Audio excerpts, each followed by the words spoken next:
Welcome back to Deep Learning System Accuracy and Implementation. So today we're going to do an implementation lecture. So in the last lecture, we learned about generative adversarial neural network and generative adversarial model in general. In this particular lecture, we're going to do some code exercise to build the generative adversarial neural network using the needle repo that everybody built. So hopefully everybody's having fun on building some of the homework items. So today we are going to need a needle repo that you build. Actually, if you are able to build a needle repo through homework 2, you will be able to run effectively this command to clone a version of needle repo onto your local development environment. You will be able to use that as for today's demonstration. Okay, so and I've already done that, so you will be able to find that I'm going to already clone a needle repo on my local directory. And effectively, I can set the Python environment to allow me to start to be able to import needle. Okay. So to give a brief review of the generative adversarial training. So the idea of generative adversarial neural network is we want to be able to build a generator that allows you to take a random vector, map it onto a generated fake data. And we want to make sure that the generated data looks like a collection of real data. Right? So the idea is we want to be able to generate data and make it look real. So how can we make it look real?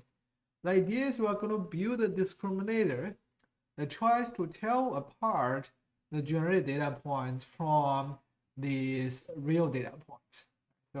And the idea is we're going to do alternative updates of the discriminator and generator, such that the discriminator is always trying to tell the things apart in updates, while the generator is trying to fool the discriminator. So in today's lecture, we're going to go through a simple construction of this generative adversarial training process. So to begin with, we're going to import needle, and we're also going to use matplotlib to be able to help us to plot some of the data points. For this particular demonstration purposes, we're going to create a collection of two-dimensional Gaussian distribution.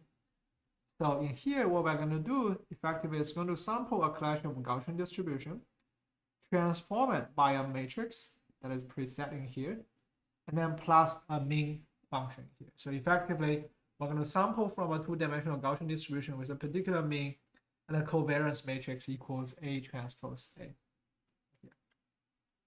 Okay, so I'm going to run this. And this will give us data in this data area. So to get a sense of what it looks like, we can use matplotlib to do this plt.scatter data, the first dimension, and data second dimension. We can assign a color. Let's use blue. And then I'm going to assign a label as well, equals, let's say, real data in here. Okay. I'm going to do plt.legend so that I can show the legend. And if we run this, you'll be able to find that this is our effectively the real data points that we're aiming to fit on. Okay. So this is our real data set.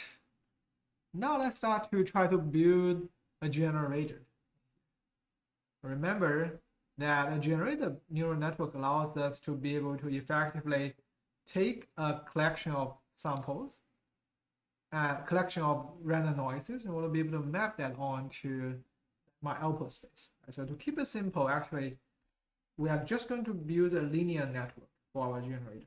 Okay, so let's say my model G is going to equal, I'm still going to use n dot, well, it's no longer, we can just use it. It's a one layer linear neural network that contains effectively a 2x2 matrix and a bias here. Okay. So I have this model, and I can try to define a sampler function that contains a model G and possibly a number of samples. So in this case, in order to generate samples from this linear neural network, we want to first get z equals needle.tensor. In this case, I want to be able to get numpy.normal. Let's see, I'm going to copy the random generator in here.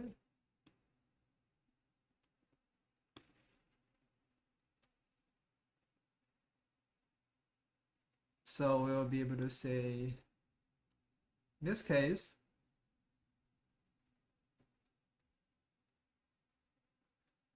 we can do numpy random 0, 1 number of samples, right? That gives us the overall input random numbers. And then we can simply return model G of Z. I'm going to convert that to numpy. Okay. So we will be able to generate data fake at the initial point using sample G, this model G. Let's say that I'm going to generate 2,000 samples in here.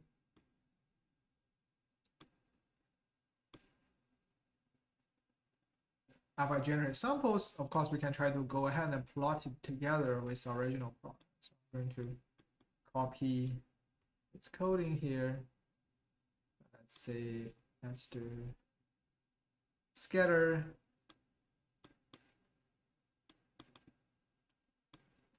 We can do scatter fake. Right.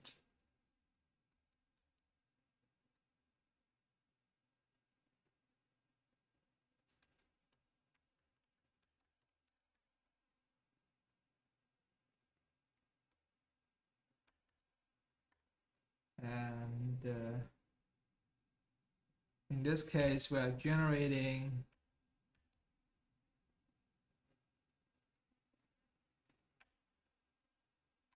G of Z in the initial point. If you run again, you can find that, of course, the initial distribution being generated does not match the real data points in here, right? So our goal is to build a generative adversarial training such that this, we want to turn this model G so that it's able to generate data that roughly matches the real data in here. Okay. So how do we do that? Remember that we want to do this generative adversarial training process. Right. So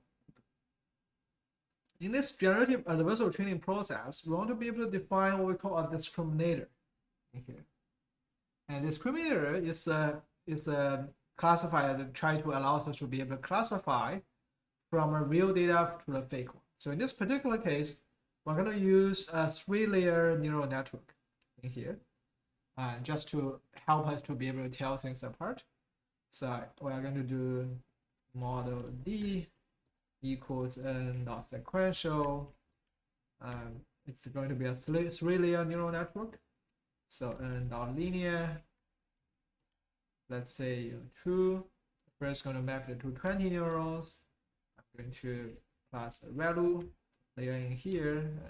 Linear 20 to 10. Another dot value unit here, and then dot linear 10 by 2. I'm going to look at my note to say, okay, yeah, so it matches what we have. And then, so here's our discriminator model. I'm also going to define sequential. So I'm also going to define a loss function here as well. So in this case, I'm going to define loss of D equals n dot softmax loss. And the reason why I'm going to use softmax is that, in our homework 2 implementations, we only have softmax, and in practice, actually, because of the binary classification, the softmax degenerate to what we call a binary classification loss. So you will be, if you have an implementation of binary classification loss, you can also use that instead. In this particular case, we're just going to use softmax for a 2-class classification problem. Okay, so after we have this model D, we can start to try to build this generative adversarial training process. So we know that the goal of generative adversarial training is they want to be able to have the process to iteratively go ahead and update the generator part and discriminator part to play this mini-max game. And in practice, the generator usually have updates, in terms of trying to be able to maximize or minimize the negative likelihood of the generated image being classified as the real image. Okay. So let's start to try to first build the generator update step. In this particular case, let's try to first define optimizer that go ahead and optimize the generator image, right? So to optimize, remember that in the generator updates, what we want is we want to be able to generate a collection of data, and then we're going to create that fake data, feed it onto a discriminator, right? And then we want to be able to go ahead and fool the discriminator in this case. And the way to fool the discriminator is we're going to pass in label 1 and n, and want to make sure that our overall training process will be able to classify this label as 1. Okay. So let's go ahead and define a function called update G. In this case, we know that we're going to have an input Z, that's my input random vector. I'm going to have a generator that goes to a discriminator, and we are also going to have an optimizer that updates the generator. Okay. So in this particular case, for a given Z, what we're going to do is we're going to first generate X, right? So I'm going to generate X fake equals model G of Z.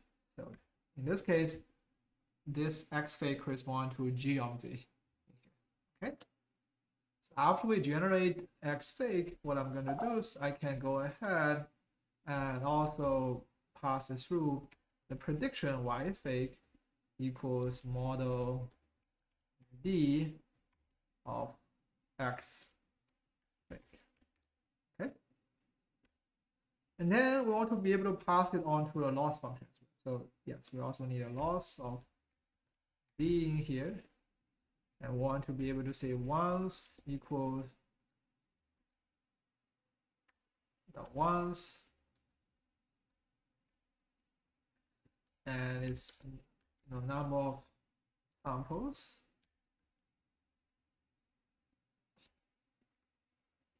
by 2. Okay. And the our batch size in this particular case is z.shape0. Okay. So we'll be able to create batch size. Now what do we do? I can calculate over loss function equals loss of D. I'm going to plug in Y fake. I want to classify as 1. So effectively, if we compare it to the above goals, we want to be able to effectively get the Y fake in here. I want to predict as 1 in the generative process. Okay. So after that, what we can do is we can go ahead and do loss.backward to get a gradient of the generator, and you do g.step. Okay, so this is the overall function for updating this generator process. Okay.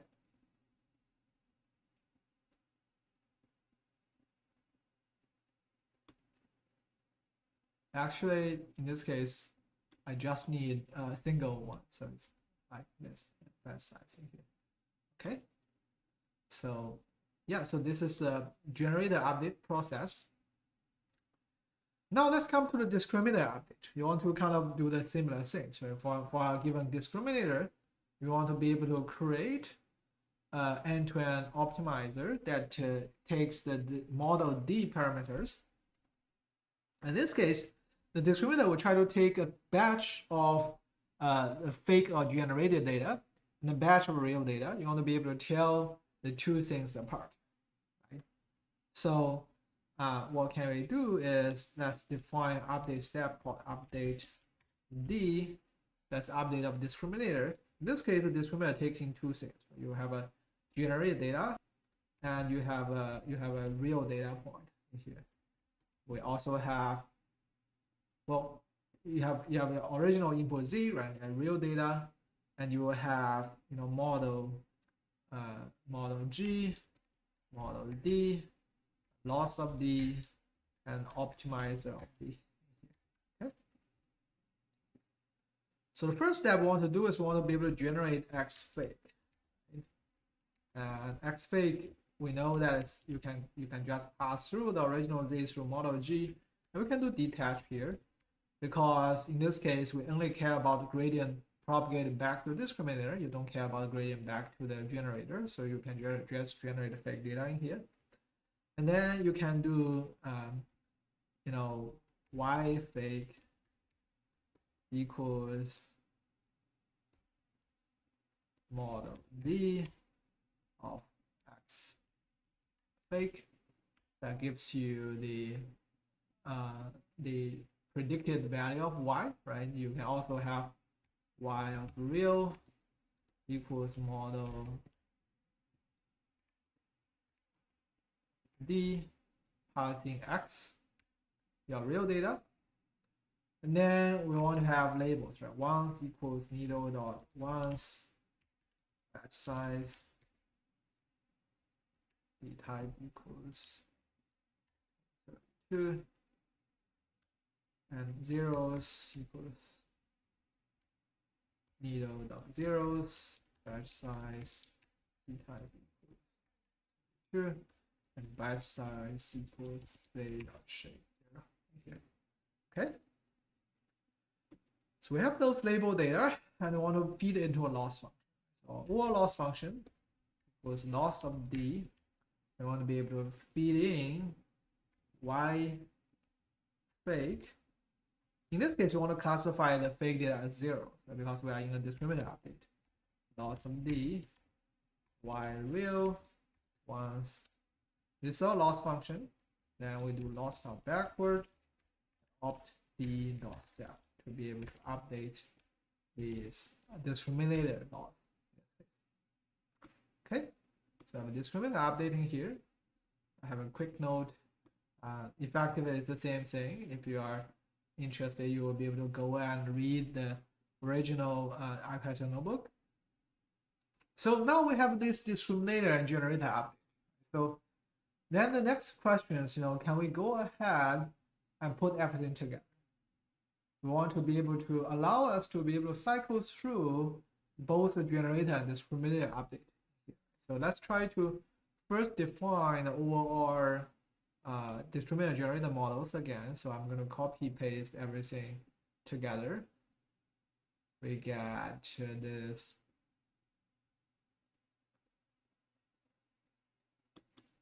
generator in here, right? And the discriminator already. So let's see. I'm going to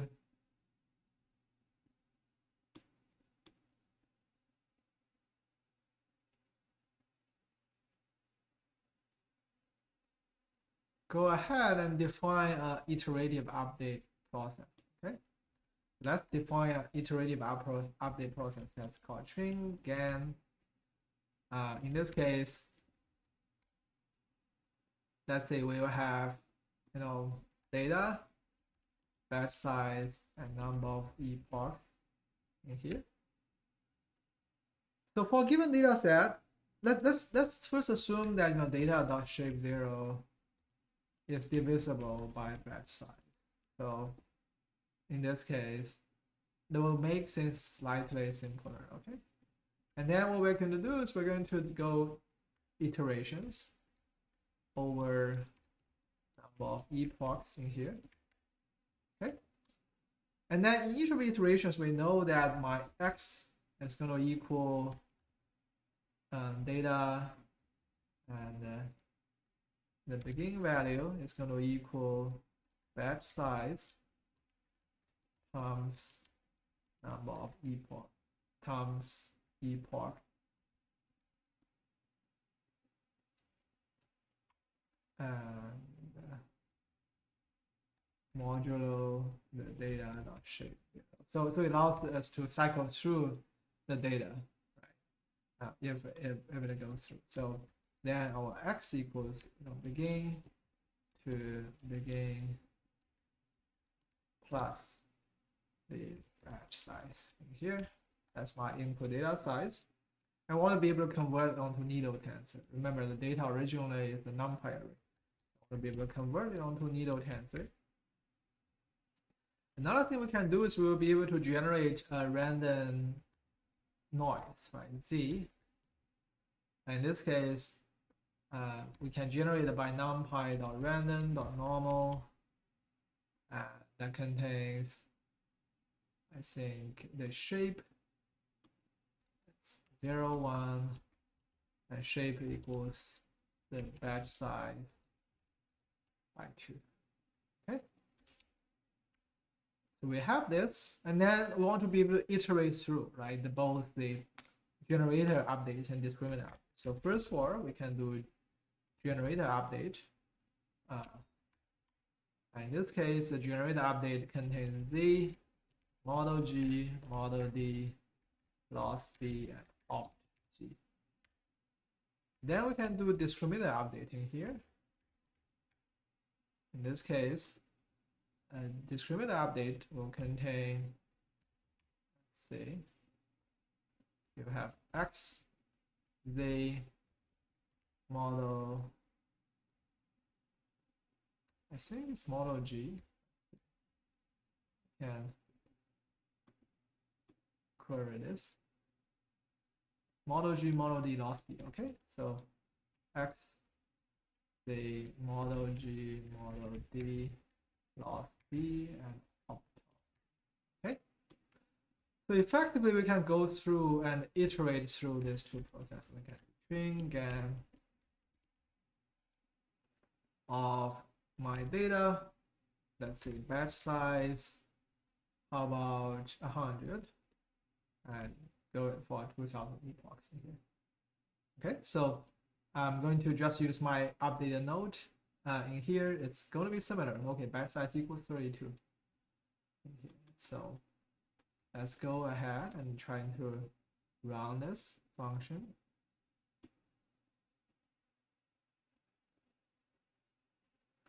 So in this particular case, this training process is going to iterate through our data points and trying to update my model G, right, to get us updated model G that goes through this generative adversarial training. Okay. So after we have this, what we can do is we can try to go ahead and trying to, put out this collective distributions in here that contains what we call fake data chain. So it's a chain data distribution along with the previous data points. We have, okay, fake data in it is not, I think it's originally I renamed the data fake in it. Okay. Which, if we try it again, you can find that, okay, the G at init does not match the original distribution, but after we try to learn it through generative adversarial training, the G of Z at chain looks more like much closer to the original blue point. Right? So effectively, you can find that, hey, this generative adversarial training indeed help us to be able to build the model G to be as close to this original data point as possible. Okay. Besides this, we can also try to inspect the generator G. Remember that we are specifically modeling the generator itself to be just a 2x2 matrix. Okay, so in this case, we'll be able to try to get out the G, effectively the original G of A and the mu. So effectively the matrix and the bias term of the generator. We'll be able to inspect A transpose A in here, and we can also try to inspect the GA transpose times GA. And you can find that actually, well, they are, if you compare these two, they are quite close to each other. Right?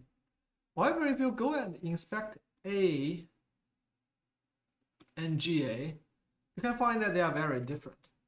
This is because, in this particular case, there can be different A's that correspond to the same covariance matrix. So we don't really expect a covariance matrix to match up that way.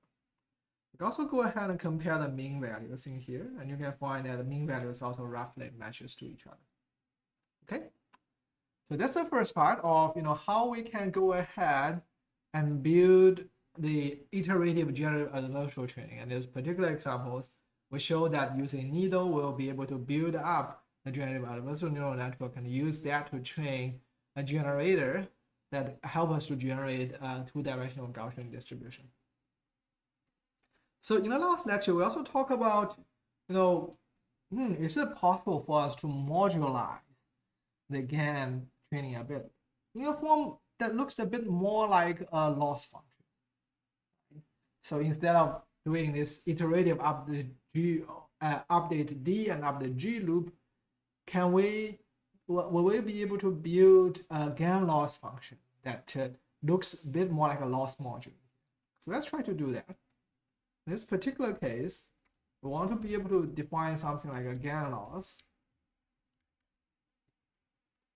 And in this case, this GAN loss is going to contain a discriminator internally with a predefined loss function. So we'll have self.model D equals model D, self.loss D equals, well, I don't think we need to define loss D because the loss is going to be the same.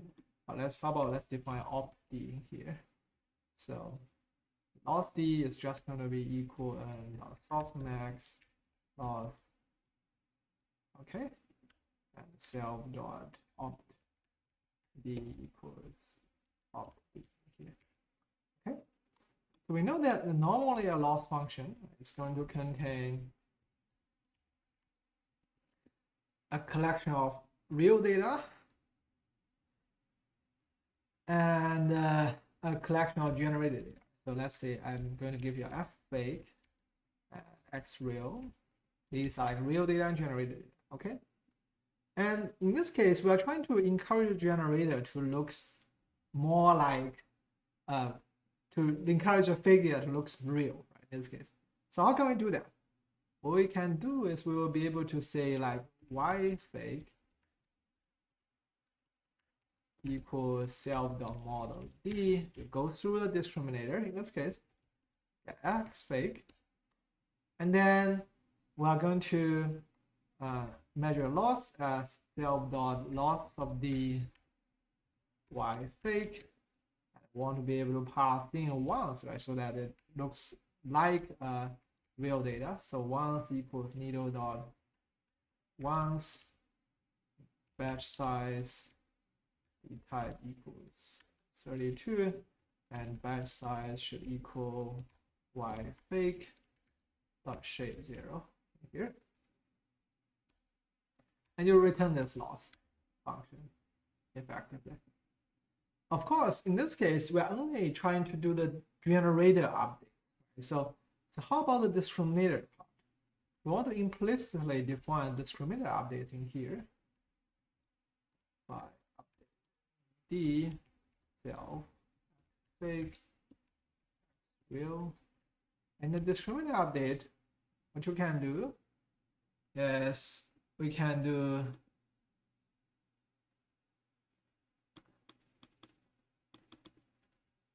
y fake equals self.model D x fake dot detach. Remember that when we update this discriminator, you don't have to propagate the gradient back to the generator, right? And y real equals self.model D x real, and then you can do once equals needle dot once batch size b type equals int 32 zeros equals needle dot zeros batch size type 32 batch size equals y fake dot shape 0, and then we can do loss equals self dot loss d. In this case, y fake should be 0 plus self dot loss d y real should be 1, and then you loss dot backward to get a gradient, and self dot opt d dot step to be able to update the gradient value. So what you can do is, for every forward, we can try to first update the discriminator with the x fake data and x real data. And after the discriminator, then we can pass it through the discriminator loss, right, and try to return the loss function back to the generator. So in some sense, this discriminator update is being hidden, right, in the forward step in here. And from our point of view, you are just going to go ahead and call the forward function. Okay. So this is a modularized GAN loss. If you read this, you can find that this is exactly the code that we typed in here. So then the question is, how can we compose this modularized GAN loss with a training group? So effectively, we can go ahead and rebuild this model G equals our original, 2-layer neural network. We are also going to build a model D in here, create model G and model D, and we're going to create a GAN loss effectively as that takes in a model D and opt D. Okay, and then what we can do is we can go ahead and build a train GAN that looks exactly like what we had in a supervised learning setting. You can find that what you can do is for each of the epoch, we go to reset gradient. You get your batch, right? You get your random number in here, and then you go through you go and generate a fake of x, and then you call GAN loss forward the fake data points and the batch real data points. You do loss dot backward, and you do this opt g dot step. So effectively, this training process looks almost like a supervisor, with the GAN loss being modularized as a loss function like module in here. We go ahead and run it, and you can get it again. Of course, I think we name it as data fake in it. And in this case, we are going to train this already, and let's try to generate from this modularized GAN loss part. And in here, I'm going to use pink and red, and look at this result of this overall training process.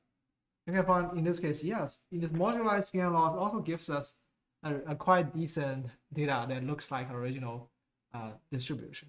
So effectively, we can find that this modularized version of loss allows us to structure our overall step just like a feed-forward neural network.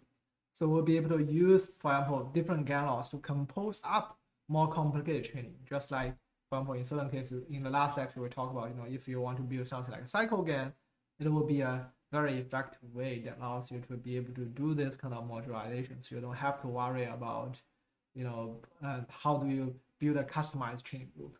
So that's a quite useful trick for us to remember.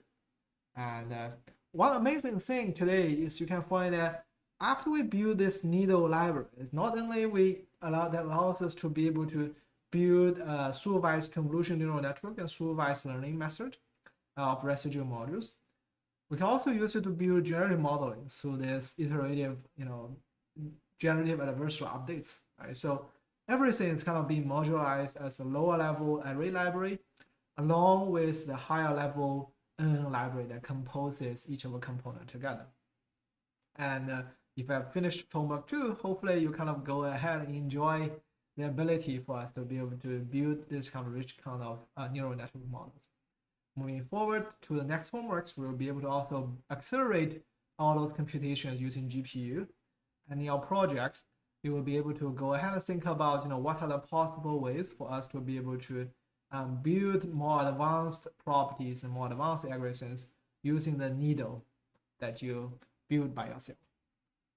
Okay, that's the end of today's lecture. Thanks everybody for coming, and I'll see you in next few lectures.